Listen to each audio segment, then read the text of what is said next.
G'day everyone, Goober here with my first season SS6 video for Torchlight Infinite. Today at 12:15 AM my time, we got the season preview for season SS6. I have had a watch. I've put up some chapters for the video. I'll post them in I've already posted them on the video, so if you just find my comment, you can skip to the parts of the video that you actually want to watch. But for right now, let's watch the very start of it, and then I'll skip through and give my take on each of the parts that I thought were interesting. Welcome everyone to this Torchlight Infinite season preview. I'm Andre, your community manager. As the Clockwork Ballet comes to a close, we're thrilled to introduce our new season, the Frozen Canvas. The Frozen Canvas is our most daring effort to date, and this season we're doubling down on player-driven development. New season, new game mode, a massive revamp to core game mechanics, free heroes, a way to grind out pack spirits, and so much more. We deeply appreciate your support and understanding, which have got us all the way here. Got your attention? Let's jump right in.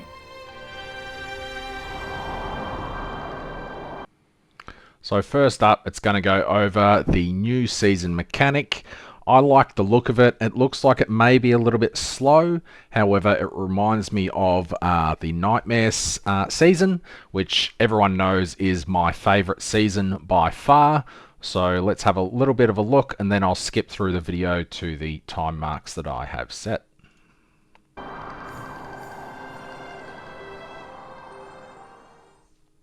Imagine you had a blank frosted canvas. What would you paint on it? Now better yet, if you could design your own map, what would you design?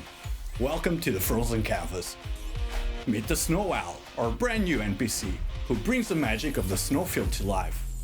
In this season, you can collect snow paper fragments from Nether maps. Gather enough fragments and you'll reveal a blank canvas ready for your artistic touch. But a blank canvas needs paint, right? Different colors and types of paint also drop in the Nether realm. Use these paints to bring your masterpiece to life. Feeling overwhelmed? Don't worry. The Snow Owl has a series of objectives to help you unlock different types of paints and understand their power. So basically, looking at this, you can already tell that there is a God of Might node there, a couple of hourglasses, it looks like some enemies, and some Goddess of the Hunt maybe areas. So basically, what you'll be doing is, from what I can tell from this, is building your map to go in, much like the Sweet Dream and Dream Interpretation. So you'll just be choosing at a glance which ones of the icons that you like doing. These are probably the boss monsters, whatever, and these might be hero memories or something, I'm not sure. But it should be pretty easy to build your maps at a glance based on the rarity of the nodes. So level 1 is common, then you've got rare or uncommon, rare, etc.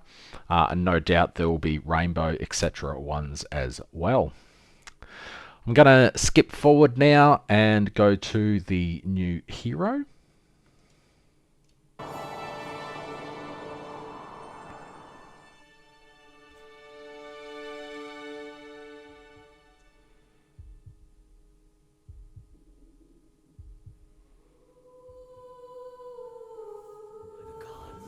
She looks terrifying. Her song can turn people to stone. Creatures sing.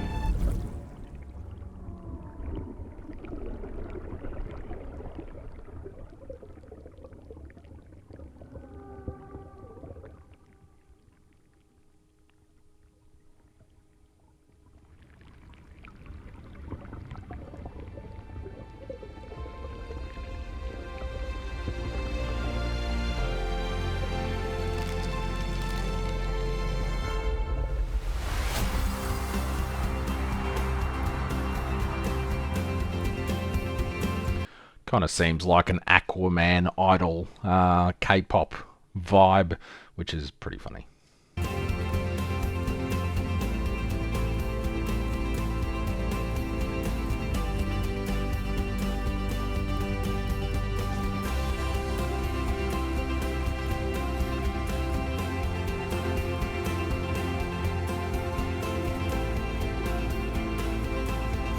Boobs.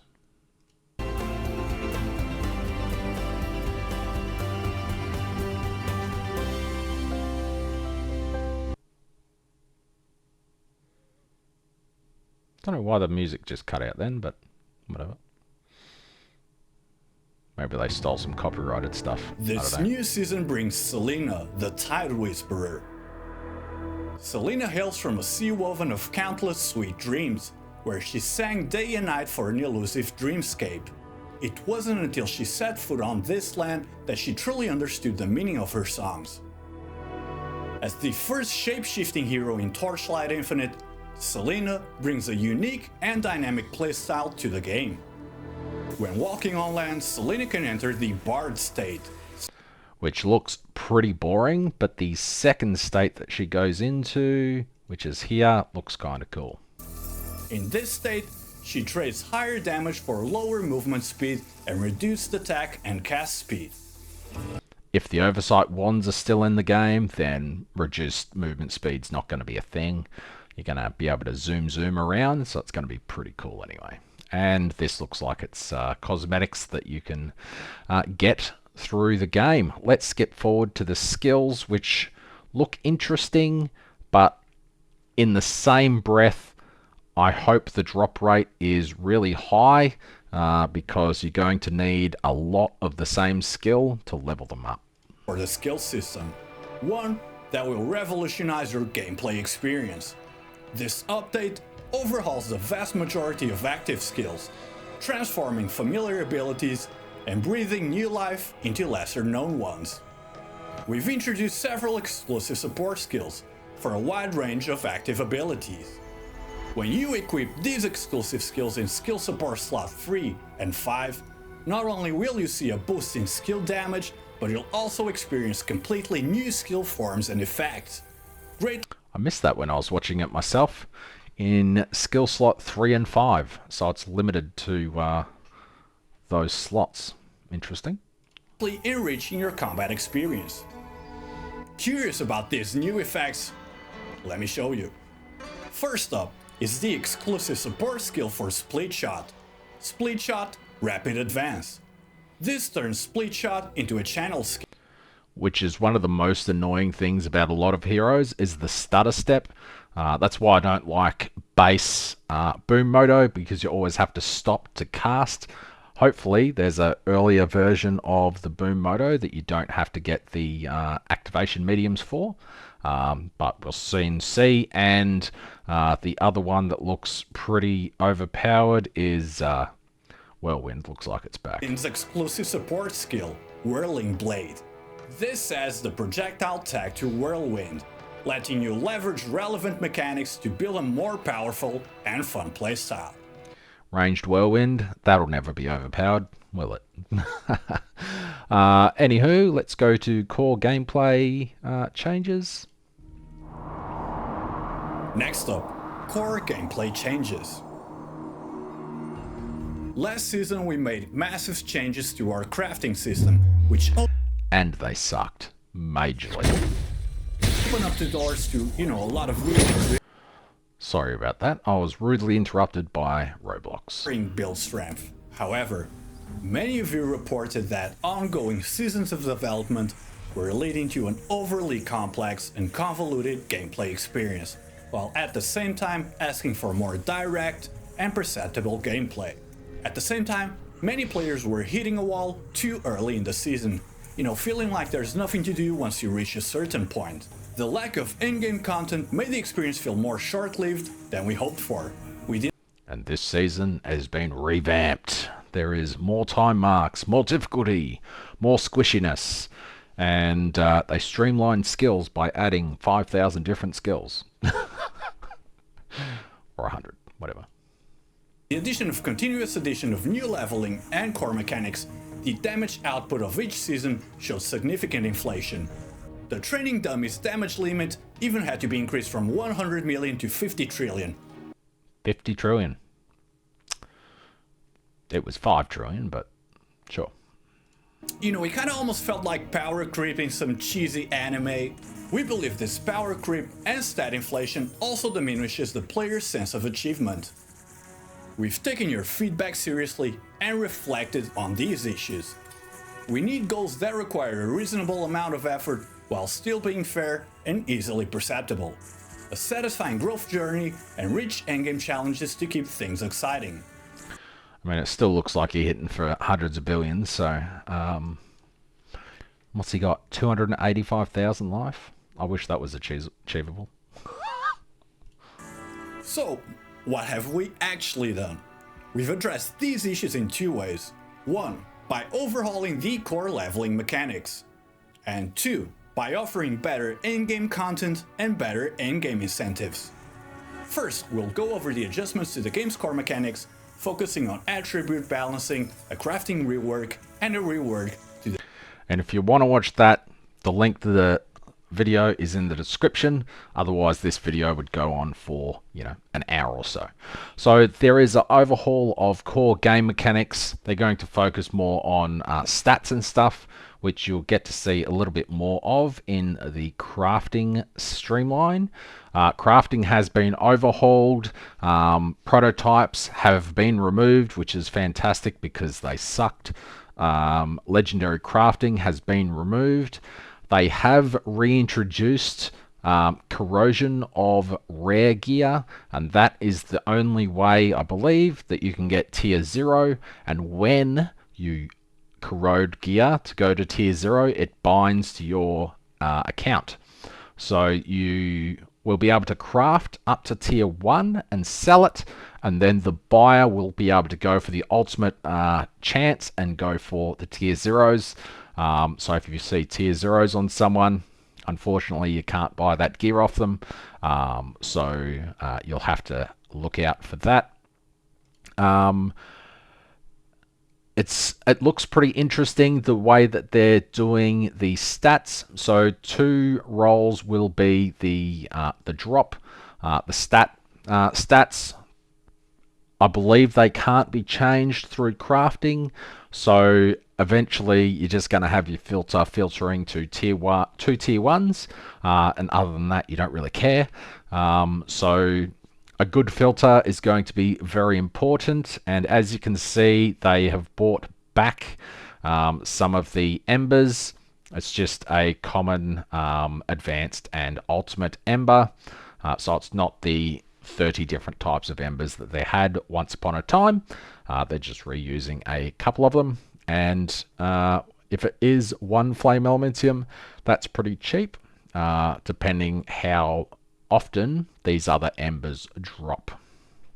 And it looks like you can just keep re-rolling the base affix over and over, and it only rolls that 1 slot. Multiple seasons and support sustainable development in... We hope to address accumulated issues from multiple seasons and support sustainable development.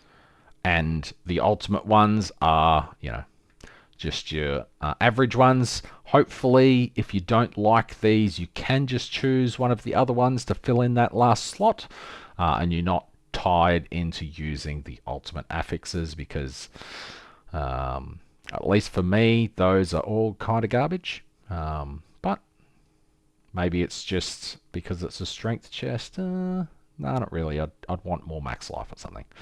But anyway, crafting looks like it has been improved. I haven't liked crafting very much for the last few seasons, and it has improved quite a lot. Let's skip forward to hero traits. And of course, that was the ultimate crafting. above all, making the entire crafting experience much Corrosion, sorry.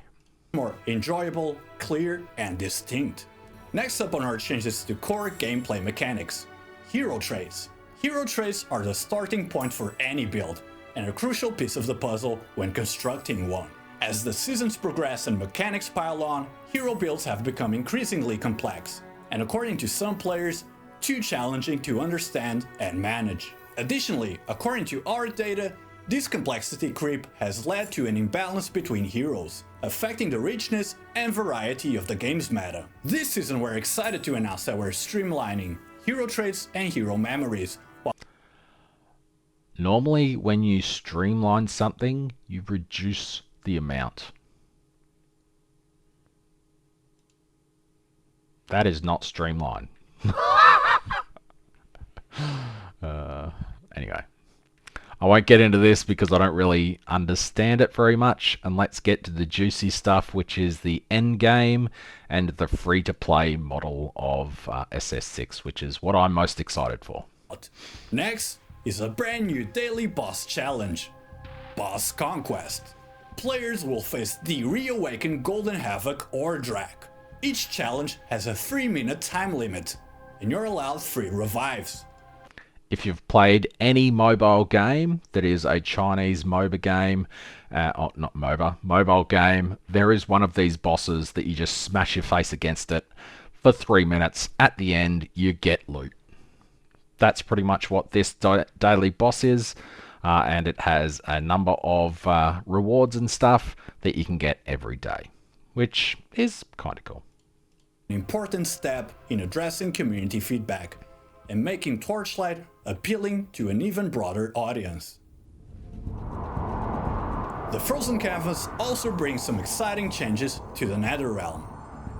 Following the introduction of new endgame challenges, we've also made some crucial adjustments to the Nether realm's high time marks. Last season, we realized that advancing to higher time marks in the Nether realm didn't actually yield more attractive rewards. Exactly. I spent almost all my time in 7-2 because time mark 8 was not worth the effort, giving players little motivation to engage with them. In the new season, we've taken your feedback into account and readjusted the high time marks in the Nether realm.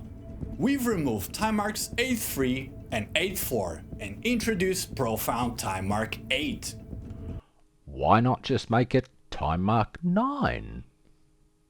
We have also brought back a redesigned deep space. Why not make that time mark 10? Would that not make more sense? These will offer a greater challenge, but also much more generous rewards to players. To motivate you to progress to higher time marks, we've increased the drop differences between high time marks, ensuring that higher difficulty levels come with more substantial rewards, making for a more profitable mapping experience. Profound Time Mark 8 is an advanced version of the original Time Mark 8, but it uses the same Time Mark 8 beacons and features only one tier. Compared to regular Time Mark 8, the Profound version not only offers a significant increase in drop quantity. So they've removed 8-3 and 8-4 and added a key that's exactly the same but is more loot. Would that not mean that they've removed 8-3 and added 8-3? But also provides more unique drops. For those who enjoy pushing their limits, Deep Space is the ultimate challenge. The new version of Deep Space has only one. All I really read here is people will be doing Deep Space with Kong, farming God of Machines, and getting easy, what's that thing that everyone gets? Whatever the, yeah, the slate. I haven't played Torchlight in a hot minute. You know what I mean. Limits, Deep Space is the ultimate challenge. The new version of Deep Space has only one tier and requires a rare, dedicated beacon, making its difficulty highly challenging. Compared to compasses from last season, Deep Space offers a better sense of ritual and challenge, along with rewards that match the effort you put in. Additionally, the Deep Space Beacon, as a high-value drop item, will be extremely valuable for NetherRealm mapping strategies focused on dropping beacons. Hopefully, they drop from Nightmare. Next up, the Clockwork Ballet has finally declared bankruptcy. Clockwork sucked last season. It's probably going to suck this season, so let's skip Clockwork Ballet. And let's go straight to avoid chart adjustments. Lastly, compasses have been added Actually, let's go back and just watch that because that was kind of funny. to increase global drop rates. Oh, and finally, players actually now have the ability to take down Bloody Mary. Yay! Lastly, compasses That was one of the most complained about things on the Torchlight Discord, that Bloody Mary could kill you, but you couldn't kill her in return. So I feel like that was just a funny moment in the video. Anyway, void chart. have been added to the Clockwork Ballet gameplay. Using compasses here can provide additional effects, such as increasing the rarity of Clockwork Ballet member services, or improving the quality of cogwheel vouchers. Confusion cards have also undergone a significant adjustment this season. So previously, confusion cards were only effective when they were actually maxed out, making the process of gathering them feel a bit dull to some. To address this, we've adjusted confusion cards to always be effective after being selected. Furthermore, their effects will last, Which is really good because previously, as you saw, those ones, the really good ones, are a single map. You would have to do 4 maps to 6 maps to activate the effect. Now it's just going to appear here. You do the map, you get the ultimate stage, and all the other ones, the effect is active for 4 maps in a row. So the Flame Elementium ones that aren't legendary, if they're still 4 stars, it's going to be really, really nice. as for 4 stages. Additionally, we've redesigned all confusion cards to ensure they provide a more dynamic battle experience and varied drops, avoiding a monotonous experience in each single round. Previously, players often found that the confusion cards they drew were irrelevant to their current mapping strategy. And the ones that are like God of War, that means that you don't need to use a God of War compass for 4 maps in a row, and that ties in really, really well to the change to the how these appear on your Netherrealm. I'm not sure if I've skipped over that. Worthless and significantly reducing their effectiveness. To solve this, we've separated certain gameplay-related confusion cards. Now, players need to actively light up nodes on the void chart to add the corresponding confusion cards to the random pool. Adding these confusion cards to the card pool will be linked to some medium talent nodes. So this is replacing the chance for these things to appear. This might still be the chance for it to appear in the map, which is good, but kind of pointless in the same effect, because most of the time if you get a trial God of War in the Netherrealm stages, then on the confusion card, then that basically means that that's guaranteed to be in there. So I guess this is just a double-edged way of ensuring that you've always got the God of War. That made sense in my head, but when I said it, it didn't really make sense. And will not require additional talent points. We also observed that at higher time marks, many confusion cards lacked appeal and couldn't provide much value to the overall mapping experience. To address this, we've adjusted the values provided by confusion cards to increase with time marks. Meaning, in the later stages of the Netherrealm, the quality and effects of confusion cards will also improve, with more drop multiplier confusion cards appearing and the reduced probability of fixed drop item cards. That's really good, because the Flame Sand and the Ember ones, at the end of the game, when you're doing Time Mark 8, is just garbage. You'll never ever choose the Flame Sand unless it was a single star and you just want to reset. So really happy with those changes. It's not quite what I wanted, but it is better than what it was. Let's skip ahead to the goals and progression.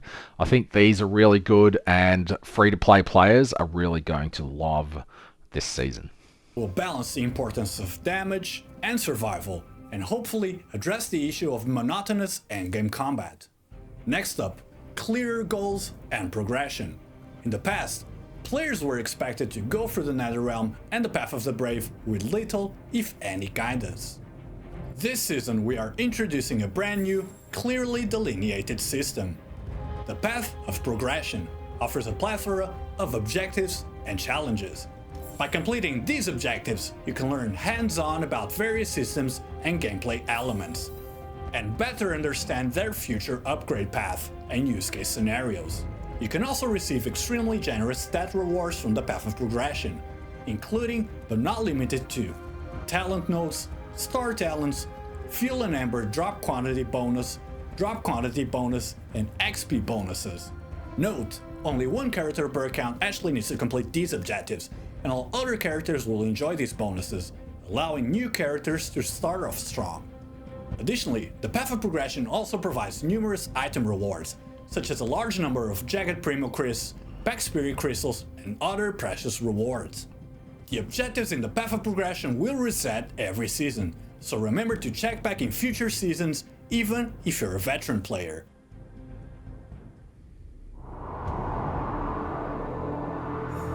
Next up, quality of life updates.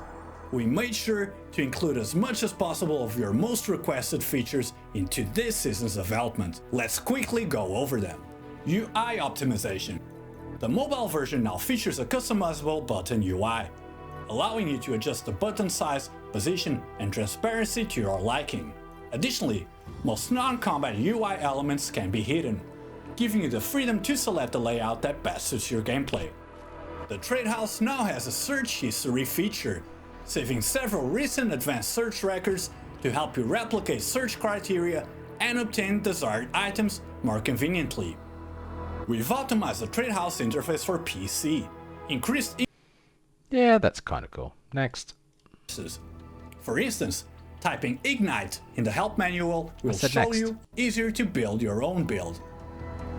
Eterna leveling. Eterna has also been optimized. After each completion of the city of Eterna, you will now unlock 10 floors rather than 5. Adjustments to the Psalms of Eterna make all talent nodes visible. This is pretty much the only good change that I've seen out of this. So you can instantly see all of the stuff and all of the important ones that you have to go and search for are available, like unlocking the extra tiles, the extra pages on completing the stage, and the four segment map parts. They didn't mention the biggest gripe that people had of the Flame Elementium nerfs. However, last season they constantly said that there was no nerfs, even though there was a clear nerf. This reflection one seems pretty cool. They did say that it's not possible to trade tier zeros, but I guess it is possible to sell a twin reflection. So the way this works is you just list your item with the fee that you want to charge. The person has to have a twin reflection. When they accept the trade, it'll use their twin reflection, give you the charge that it would cost, like a service fee, and they get a twin reflection item. When listing an item on the Trade House, players can choose Twin Reflection and set the handling fee. The Twin Reflection item cannot be purchased, only replicated. When removed from the Trade House, the item will be sent back to the Hunter's inventory. But that part I don't really understand. Why wouldn't you just leave it up for other people to also get a copy? Wouldn't that be the entire point? Like, one person creates an absolutely godly item, throws it on the Trade House, and as many people that with twin reflections can get it. Otherwise, he's going to have to list that item for 600 Flame Elementium service fee over and over and over again. That seems pretty pointless, to be honest. Oh, yeah, here's a good one. Next up, a Season Pass overhaul. We've made significant changes to the Season Pass, upgrading its benefits and optimizing the experience of leveling up. The rewards have been revamped, with the Hunter Supply Box replaced by a Torch Supply Box, containing Jagged Primocris and Torchlight badges, and a Resource Supply Box containing Elixirs of Oblivion and Revival tokens. Torchlight badges can be exchanged for past Season Pass appearances in the Pass Store, or for extremely precious appearance crystals. Season Pass quests are now open all at once. This is really good. It was really quite annoying having to wait to week 6 or whatever to finish your Season Pass. If you play enough, why can't you just complete it? Now you can, which is really good. Moving daily quests altogether. You now only need to level up to 50 to receive all the grand prizes, with every level up afterwards granting a lucky loot bag, which has a chance to contain an appearance crystal ultimate. The monthly pass has been replaced with a Hunter's Fund, which better fits Torchlight's game design. After unlocking the fund, players can obtain Jagged Primocris rewards along with their game progress, greatly shortening the time span required to claim all rewards. We've made clear classifications for the boon pool, making it easier for players to choose their corresponding boons. The Glory Across All Realms boon has been optimized, adding rewards progress for the lottery. Why was that part left in? Hey, here's some memory stuff. Ah, it's empty. Allowing players to unlock rewards by accumulating a certain number of rewards. New legendary pack spirits. All I can think of for this sort of stuff is boobs and jiggle mechanics. Rainbow Paint Owl, the season exclusive drop pack. She'll add a few strokes to your paintings, turning them into her The way he says that. My mind's in the gutter. I apologize. exclusive cells. In these cells, players can get double rewards without needing to battle. Bouncing Bonnie. She provides channeled skill damage bonuses and channeled stacks caps, while causing nearby enemies to enter a weakened state. We're also introducing a series of new cosmetics. Let's take a quick look at them.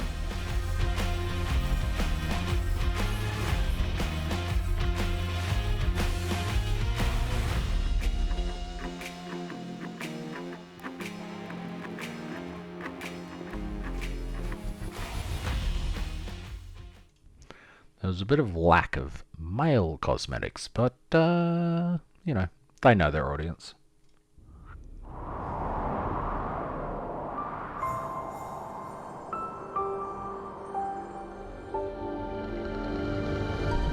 New season, new game mode, our first shape-shifting hero, over 100 brand new skills, massive revamps to our core gameplay, free heroes, a way to grind out packed spirits. I missed that. I didn't make a timestamp, so I'm going to have to find where it is in here that you can get a free legendary pack spirit. I found it. It was a Supreme Showdown. Endgame content and endgame incentives. So, how does this actually all tie together? Meet our new endgame challenge, Supreme Showdown. The Supreme Showdown features 20 boss challenges with new map mechanics and extremely high difficulty. Only players who can balance both offense and survivability will be able to defeat these bosses one by one and etch their names on the leaderboard. Making it through the Supreme Showdown means that you've truly mastered the Torchlight season. Of course, we're not gonna make you grind in-game content for nothing. I mean, why would you? After completing all of these challenges, players can choose one of the legendary drop pack spirits from past seasons, including Heartbinding Rose, Monument Knight, Shepherd, or Mistville Orphan. Which is pretty cool. So if you complete all the challenges, you get a free legendary pack spirit of your choosing. Not a random one. You choose which mechanic you enjoy doing, and you get the pack spirit for that. And you can get one every single season. You'll still need to roll for the new one if you choose to have that, which, you know, everyone will probably do that if they have any primos, which you will be getting a whole bunch throughout the season 4. Don't forget to log in and use TLSS6 1025 for your free primos and stuff. Thanks for watching. I will be going with Boom Moto initially, as it is an insane starter, and I'll look forward to making more videos for everyone to watch.